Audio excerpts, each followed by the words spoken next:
તો ભાઈબંધ વાત બસ એટલી છે કે આપણે ખેતરની અંદર ઘઉં વાવીએ ને તો ઘઉં મળે, બાજરો વાવીએ ને તો બાજરો મળે, જવું વાવીએ તો જવું મળે.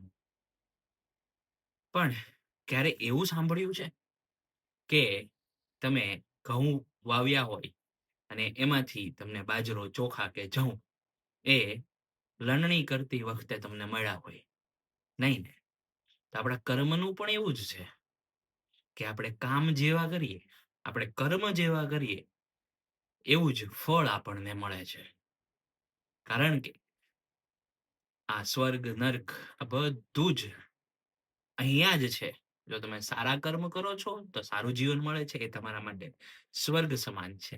અને સારા કર્મ નથી કરતા અને જીવન ખરાબ લાગે છે તો એ તમારા માટે નર્ક સમાન છે. એટલે ખેતી કરો, પણ કેવી કરવાની છે?